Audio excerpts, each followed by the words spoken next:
This is Dave Meltzer with Entrepreneur the Playbook, and I have a man after my own mind and heart. Michael Trainer, he is the co-creator of Global Citizen event, right? The big festival in New York. The big festival, which is coming up here in September. But more importantly, too, the creator and CEO of Peak Mind, which really piqued my interest because I am so aligned with not only your festival and what you did in the past and built, and it's amazing, but I don't stumble on those roadblocks behind us. I just think that understanding the pragmatic side of how the mind can effectuate our business and our life and our health and our relationships and how we connect to others. I wanted to have you on here because most people see someone like you as this woo-woo creator, but you're a serious entrepreneur. For sure. And this is the playbook of how that occurs. Most people would love to be able to do what they love to do. Yeah. And you create things that you love for the benefit of others, but you also make money doing it. Yeah. And have no problems with it, and I love it. How did you evolve to that? Because you don't go to college saying, I'm going to start this, Global Citizens Festival, and you don't go to college and say, well, Mom, don't worry, I'll create Peak Mind. Right. It's easy to someone to be a lawyer. How does that evolve? Because there's so many entrepreneurs that are like, I don't know where to start. Yeah. How did it start for you? Well, I mean, so for me, Global Citizen, interestingly enough, at least as it relates to my background, I lived in Sri Lanka for 2 years, which was very random, but I wound up going to school out east and wound up living in Sri Lanka and wound up getting a Fulbright scholarship there. I spent about 2 years of my life in a country where there was both civil war and extreme poverty. And so seeing, I grew up in Chicago, growing up and seeing these challenges for the first time, as you can imagine, an informative phase of my life was really foundational. And I think for entrepreneurs out there, I mean, we're all looking to find what are those key challenges that other people face that aligns to our passion, where we have a particular skill set that can disrupt the market, so to speak, such that we can, create, a context, a container, a business that solves that great need. And in the context, for example, of Global Citizen, there were at the time 1.3 billion people living in extreme poverty, as defined by $1.25 or its equivalent a day, right? And there was clearly a broken narrative, which I would call the sort of Sally Struthers poverty porn, like, hey, give up your cup of coffee. And it's like, yeah, maybe it'll make you guilty, but it's not going to enroll you in our sort of shared humanity. And there's a story I used to like to share, which is, we can all agree Bill Gates is a genius. And maybe he's a 1 in a million genius. I don't think he is, but let's call him a 1 in a million genius. He also was a 1 in a million genius that had access to the tools and technologies that none of us had access to. And he had those, in the Malcolm Gladwell sense, 10,000 hours on the supercomputer, which combine opportunity and access changed all of our lives, right? I mean, the personal computer, which is now integral to all of our lives. He also created the Gates Foundation, which has more resources than most small nations. So what I said was, even if he was 1 in a million, you take 1.3 billion people, that's 1,300 other Bill Gateses that all of us are deprived of, right? Because of the consequence of if you could give them opportunity, what that would mean for all of our lives. So long and short of it is, with Global Citizen, we saw an opportunity. We saw a profound need. And, the great disruption was we said, we actually hosted on the Great Lawn in Central Park. It was only the second Saturday. My favorite concert growing up was Simon & Garfunkel's concert in Central Park. But the reason is you can't sell tickets on the Great Lawn. And it's, this pristine real estate. So we combined sort of our great disruption was saying, well, let's use that to our advantage. We don't want to ask for people's money. Let's ask for their actions. Let's ask for their mind share. We want you to learn about issues and we want you to take action. And we'll give you points. Now, those points, kind of like a credit card point, give you real-world rewards, a.k.a. access to this festival, which you couldn't otherwise get tickets to. In year one, we had Neil Young, Black Keys, Foo Fighters, John Legend. There was just one in South Africa with Beyonce and Jay-Z and Pharrell. So it's a lot of the greatest artists in the world. And the advantage is utilizing their audience, their demographic, those people wanting desperately to see those people they respect and admire most on the planet, but knowing that they have an opportunity to be a part of this experience, because I think we live in kind of an experience economy. You can have all the money in the world. Everyone wants those unique shared experiences. So we took that to our advantage and we said, all right, well, we won't charge money for tickets. We'll make it so you have to do something to get in. And that actually, without going into great detail, given that we have a short time, has led to the ability to seize, because our model is actually based on policies. So we take those millions of actions of those people, those global citizens wanting to come to our festivals, and then they become enrolled in this broader issue, and we leverage those with heads of multinational corporations as well as heads of states, Secretary General of the UN, President of the World Bank, and secure multi-billion-dollar commitments on behalf of the world's poor. So the benefit is really seeing where is there profound need. When you talk about 1.3 billion people, that's a lot of need. And then obviously finding where do you have this unique disruption in terms of opportunity, and then seizing that and aligning people to your vision, right? And I think that's the secret sauce many people don't talk to, is how do you align people when you have this crazy idea but don't yet have the traction to sort of see it through. And that's what I've had to do with both Global Citizen and Peak Mind. That is amazing. I'm going to take a step back because I'm sitting here having an epiphany. It may not go exactly, but it really comes to mind. One of the struggles that I have with entrepreneurs is this idea of going to college, not going to college, academic education versus the experience, the Gary Vee route, And as I'm listening to you, and I pick up on little things like Fulbright Scholar, pick up on Bill Gates, whether or not he's a genius or not is irrelevant. But I started realizing that some of the things that you and I believe in as we get into Peak Mind is that in order to get a Fulbright scholarship, or in order to have the luxury of dropping out of Harvard, you have to have two things. One, you have to have a consistent discipline of study. Right? Yes. You have to be a consistent, disciplined person. And two, determinative upon your muscle, your intellect that you have, and it could be a quantum field or a quantum memory from generations. You were just born into being smart, which I believe I was. My family's doctors, and they've always done well in school. Sure. Just like I think some guys were born into a quantum of being fast or jumping high. Yeah. That's genetics to me. Well, but those combinations are what the Bezos and the Gates and the Jobs, and they talk about these entrepreneurs don't have to go to school. I agree 100% listening to you. But in order to be successful, fulfilled, and passionate and purposeful, and figure out the disruption, and figure out the separation, and figure out the need, and figure out the market, and figure out this, two things have to be in occurrence. You have to be focused every day on it. Yes. And two, you have to have some level of intelligence. So if you take Gary Vee, who I think is hyper intelligent. Sure, of course. I don't call people genius, because I think the more we allow things to come through us, the more genius we are. Agreed. Like I get off stage and people are like, you're a genius. I'm like, I have no clue what I said, man. I'm a vessel. Exactly. I am. I'm a admitted vessel. Yeah. But moreover, Gary Vee is extremely disciplined. Yes. Right? No question. Extremely disciplined, and he's also intelligent. Now, taking that into account, you've built this business, Peak Mind, which I believe, from what I understand, from frequency, from conscious, subconscious, and unconscious learning and all the things, is it really helps you be consistent and raise your vibration or your awareness or your intelligence or your genius. Yes, and I hope so. Yeah, and where did that transition come from? So now you have a successful festival around the aggregate of all these higher thinkers and higher frequencies with the superstars of the world, all the people that surround Beyonce and Simon Garfunkel, right? They're the super minds, and then you start picking up their vibration. How does it transform into Peak Mind? Which is the majority of your time that you spend now. That's right. It's my total focus at the moment. So, there's two rather personal, but I'll share with for the benefit of your audience. Both came from extreme challenges. So, it's one thing to say Fulbright. What I didn't share, which I can relate to you based on what you shared about your youth, is my profound challenge was actually a learning disability. So I was actually tracked in remedial classes. I was singled out as with the quote unquote, I don't want to say dumb, but I was singled out as Jim not Quick, gifted. Right? The broken brain. Right. Yeah. That's how. And what's interesting is I was like, I'm going to prove you wrong. And actually that tenacity and that discipline, it was like, nothing like Chip. Going to practice. Go chip on my shoulder. Exactly. I was at practice like an hour early. All the things I pursued, and with discipline, enabled me to sort of transcend that challenge.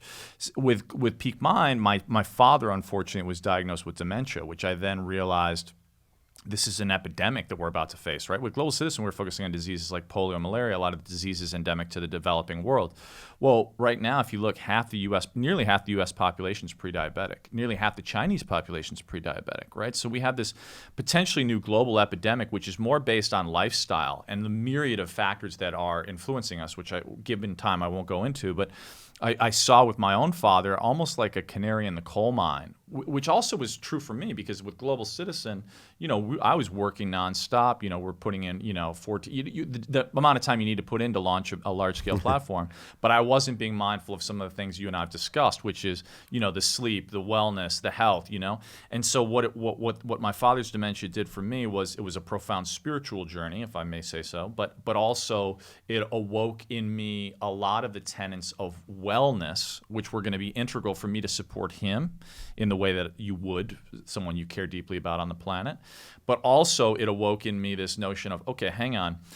On the one hand, we have to create the outer world as we want to see it, right? Which was a lot of my focus with Global Citizen.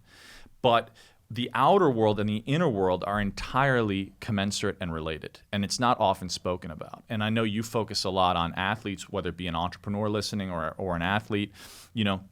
As we discussed earlier, a lot of them, will have a windfall of resources in the outer world, but if they haven't done the work within to hold it, they go bankrupt, right? Many entrepreneurs, statistically, many pro athletes. The reset, right? Exactly. The it's a massive reset, right? Yeah. So for me, I was like, how do we create a revolution in consciousness almost? How do we create a mindset reboot, or at least provide the tools? Because it's not like we're creating it. It's more like providing the resources with some of the top minds in the world. Because what I realized with Global Citizen is we relate to the people we respect, right? Like Gary Vee has the audience he has because of what he puts out in the world. You have the audience you have because of what you put out in the world. And like you say, we respond to frequency, right? Like you start to up-level your frequency and you start to have different opportunities. You start to attract different mentors. And so for me, Peak Mind was really a catalyst where, based off of this profound challenge, I thought to myself, how can I support people in a revolution in mindset? And it launched with me taking on a huge challenge, which is I wanted to host an event with the Dalai Lama, and I had no idea how to do that. And 7 months later, that's a whole nother story, but it wound up happening, which was profound. Forrest Whitaker did the introduction. We hosted a 400-person event, not far from here, actually, on the 80th birthday of His Holiness the Dalai Lama's birthday. And that was the catalyst for the launch of Peak Mind, and we've hosted large-scale events with Deepak Chopra, Eckhart Tolle, a variety of folks, but really are focusing on the top business leaders in the world, the top athletes, the top, for lack of a better term, sort of personal development, spiritual leaders, with the vision that if we can give everyone the access to this sort of 21st century education, then our ability to solve the challenges of our time will be more profound. Because, in this age, there's a famous quote that the world has changed more since I think it's McKenna. I'll have to find out exactly who the quote's from, but basically the world has changed more since 1992 than it did the previous 1,000 years. In other words, we're in this exponential evolutionary phase, right? Seen that, yes. And as we look at challenges, whether it be, in terms of climate or a variety of other challenges, which we basically are told we have 12 sort of years to sort of figure out collectively. It's my particular view that any challenge, there's a commensurate consciousness or opportunity or antidote, if you will, to that challenge. And so my hope is that in connecting with some of the top minds out there in the world, top business leaders, top athletes, top personal development leaders, and using Peak Mind as the platform, we can create sort of a next generation educational tool that people can utilize, as well as community, because I think nothing happens obviously in a vacuum, where people can plug in and create some of the solutions to the great challenges of our time. Which is an extraordinary idea. Yeah. Now, the biggest question lies behind that. How do you make money from that? Well, I'll tell you what. I'm going to make you go to the same side I went to. Yeah, no, please. So the money comes in a variety of different ways. So monetization, as you find a greater audience, as we all know, monetization comes. So for me, monetization comes in my podcast, Peak Mind Podcast. We have great vision aligned sponsors. We've done very large scale events, which frankly people will pay for experiences. Right. Do you sell sponsorships to the events as well? Yes, sponsorships as well as tickets. Yep. I have a very high end mastermind, which is not inexpensive, where we take some of, because I also, I think, sort of in that kind of context of the pyramid, you want to create tools and resources for the base, but you also want to find, to your point, 1%. actually we discussed, who are the mentors? Who are the three people? And for me, what's interesting is I realized that there's profound value in creating unique experiences, and if people that have all the money in the world are still yearning for incredible experience, and if I can find 2 or 3 experiences you can't pay for, nor could you get access to, right there, then everyone will pay whatever they want to pay to be a part of that, especially if 8 of the other 10 people in the room are people they are dying to meet. Right. And so mastermind is another key element, and then digital platforms. I got hired to do this 100 million mastermind, and there's like 40 of the greatest minds or whatever, and these guys pay a lot of money. There's 100 of them that have to pay a lot of money to be in this, and there's 40 of us. And I always wonder, beyond the 40 of us, is the real value the mastermind group, right? Because if I was going to those, I'd want to know who the other 7 people sitting with 100%. me were, without a doubt, and have the access to those 7 as much. Because the ROI, if it cost me, let's say $100,000 to go to that mastermind, that's nothing, because 7 meetings, for $12,500 each with the CEOs of Fortune 100 companies, and spend 3 days with them or 2 days, and you get the boating and all the cool experiences. You can't pay for that. In fact, cannot. My own executive coaching, I tell people, you could hire a sales force of 100 people, and you're not going to get to where I can get to in 1 week. No. You get 100 people sales force for an entire year, and I will put you in the meetings that you want to be in. So why would you spend all that money? That's my ROI. Well, 100%. Well, let's take it very tactical, right? Like, think about, you want to be talking to the decision maker, right? How much of our time do we spend trying to climb up the ladder? I'm using this in a sort of theoretical sense of the sort of middle managers, what have you, who can't actually eventuate the decision, just to try to get an audience with the sort of person that can, right? If you can transcend that whole process, which we all know time is our most valuable resource, right? And get right to that top person, and not have a 15-minute coffee meeting, which would be the context of what you'd probably get if you were trying to meet with them in New York or LA, but actually have a 3-day experiential, break down the barriers, and actually hey, give us a weekend to hang out, and we're going to be great friends, right? Willing to do whatever we can for each other. People will go to bat. Exactly. People will go to bat. And if you have, like you said, a Fortune 100 CEO or someone who has profound leverage,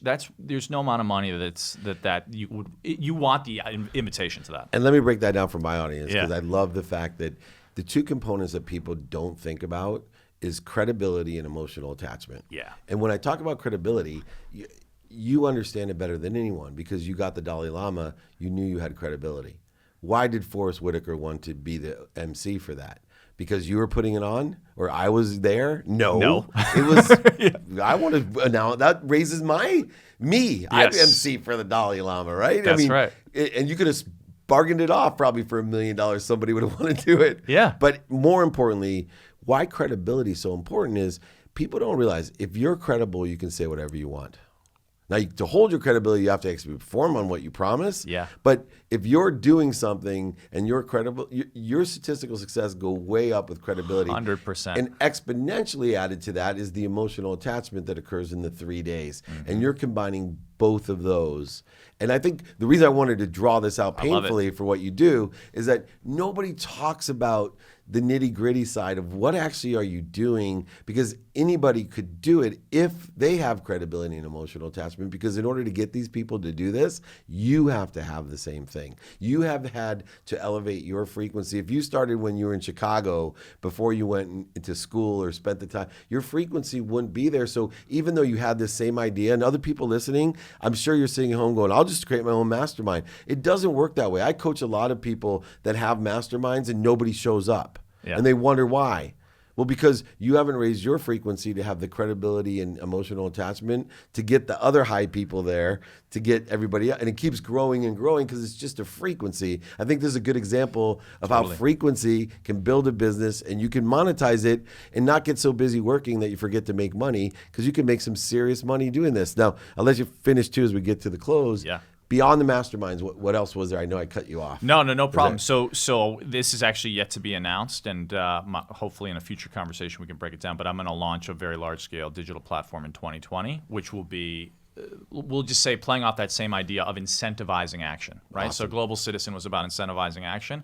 I think there's a whole disruptive opportunity around creating alternative economies based in experience that can be beneficial for the planet, as well as highly beneficial for entrepreneurs who are looking to make. And to be honest, I think if I were to distill it down, the special sauce, which I would encourage for anyone, is really relational. And I see that with you, right? Like, you're extremely personable. You know, we met today, but I already feel like we're fast friends, right? Like, that's a gift that you have, right? People, if you have that relational credibility, and like you said, you have the emotional intelligence, the resonance, the frequency. To break that down strategically, because I know also we want to keep it tangible, right? Like what those events that I've done have been afforded me is I learned the power of an anchor, which is another way of saying what you said, right? Yeah, bug lighter and anchor. Exactly. It's like if you have a Jay-Z or Beyonce headlining anyone will perform on that stage, right? Same thing, right? Like, this wasn't why we did it, but exactly, like, once the Dalai Lama comes, anyone will, because they want to be in association. Now, what that's afforded me, those were largely gifts, but what that afforded me is a credibility to say, if I want to bring some of the biggest minds into a room in the world, now have credibility of having done it a couple of times. So if I do something like a mastermind, you know that I will deliver, right? Yeah, and to your point, exactly, it's the credibility. Which is just even this podcast, right? I get excited. Why? We didn't know each other. I knew what you were doing, but you had so much credibility, right? It's like, forget the 5:20 rule. I'll go 40 minutes with Michael. Yeah. Literally, that's how it works. And I think as this episode kind of comes to a conclusion, it's really the takeaway I wasn't even expecting, but credibility, emotional attachment, how it applies to what you're doing, and then also discipline and this ability to increase your vibration or intelligence or genius, that whether you go to school or not, you still need to be disciplined, consistent in your behavior, persistent in your behavior, and also have a pursuit of a potential to increase, this intelligence of ours, this awareness of ours. 100%. As we go, last question, as we both love each other because we're both going way over. But I had, through this journey, which is what I love. You're a compassionate capitalist, like me. Yeah. You get it. You are all for making a ton of money so you can just help more people. Yeah. And that's why abundance will keep on following you. What advice would you give because it's a different world today. Yeah. Right? And whether you're 18 to 25, the biggest issue right now is happiness. I just read this report, American Psychology, 91% of last year's graduating seniors were depressed, anxious, suicidal, and unhappy. Yes. 91% of college grads. This is our future. Yeah. It's almost polar opposite from the first study that they did, which was 9% of graduates were anxious, depressed, suicidal. Yeah. Think about those numbers. I'm on a mission. Impact the world to be happy. Yes, I love it. What advice would you give through your unbelievable journey and future journey, for those kids out there especially, just to be happy? Like, what's that magic secret sauce? Well, I would say, for me, Harvard released the longest longitudinal study of its kind. And the greatest corollary to your long-term health and happiness is the quality of your relationships.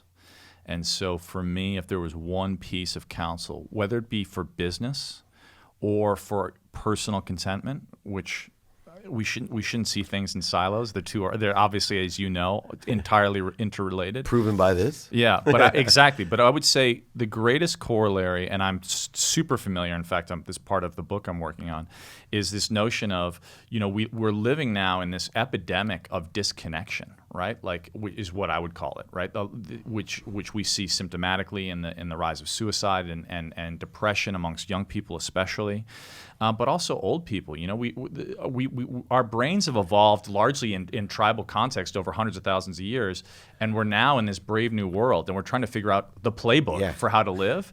And I would say the greatest thing you can do is really assess who are the people you're surrounding yourself with. Do an audit. Are those the people that exemplify the vision and values that you hold dear? And if not, be ruthless in your pursuit of those people that do, and in nurturing those that are already in your life that are aligned to your vision and values. Oh, that's awesome. My 3 teenage daughters who do watch this, I told you, show me your friends and I'll show you your future. And that's a simple, most important piece of advice that we got for sure. Thank you so much. Michael Trainer, the CEO and creator of Peak Mind, as well as the co-creator and founder there with the Global Citizen Festival, which is coming up, an extraordinary impact on Earth. Which is, to me, I know we're going to be, if we haven't been friends for past lifetimes, many more to come, and I appreciate your time. Thank you for coming on. Thank you. This is Dave Meltzer with Entrepreneurs, The Playbook.